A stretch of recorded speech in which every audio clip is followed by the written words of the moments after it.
this is the worst baseball team I've ever seen. And I'm trying my best not to be hyperbolic. This is a AAA team playing in the majors. It is that bad, Kate. This is an anti-Rockies show. Worst record and under 60.5 wins. I have a feeling we're going to get the under. That feels like it's probably going to happen. That feels pretty safe. I don't think they're going to get to 50, let alone 61 wins. But the tweets were just all over the place. And this one's crazy. I screen grabbed a bunch of Rockies tweets because people know we go in hard on Colorado. The Rockies this year, on average, are being outscored by 3.43 runs per game. 3.43 per game. That's the average. If you're wondering about the White Sox last year, 1.88. So substantially worse than the White Sox were last year. And as we've talked about for weeks now, there's going to come a time when the Yankees or the Mets or the Braves, Dodgers, whoever, come calling and get anybody with a pulse in that bullpen and trade for him. So this team that has no prospects and no hope is going to get poached in the bullpen. And their bullpen's awful as it is. So you take one or two of their decent arms out of there, think about how much worse it could get in the middle of June, July, when the ball is flying out of Coors Field in the altitude. It's going to be a long season. But I think it's great because, we get to root against the worst team in baseball on this show every single night.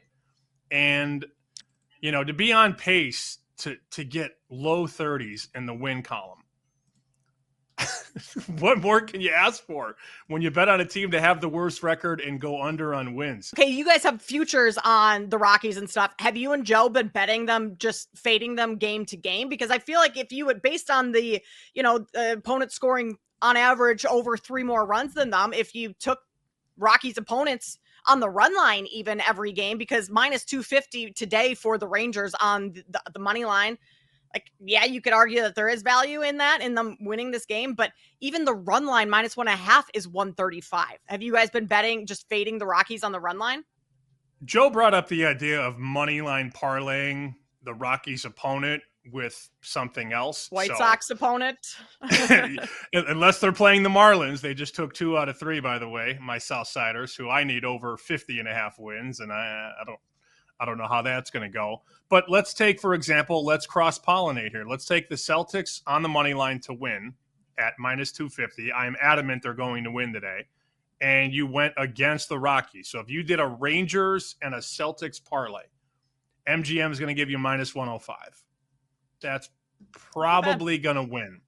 The issue with the run line is that the books have caught up. And now, as you just alluded to, you're laying a big price to lay a 1.5. And what other books are doing is they're just jumping right to 2.5. So you can't lay 1.5, but you can lay 2.5. So now you got to win by 3. It makes it a little bit more difficult. I mean, you're going to see a lot of games where the Rockies will lose by 2 this year or 1. But they're getting absolutely slaughtered in so many games. So I don't really want to lay 200, 300 every night against Colorado, and I'm not a big run line player. But if you find something else that's likely to happen, Celtics. So Celtics win, Rangers win today, minus 105. Who ruins that?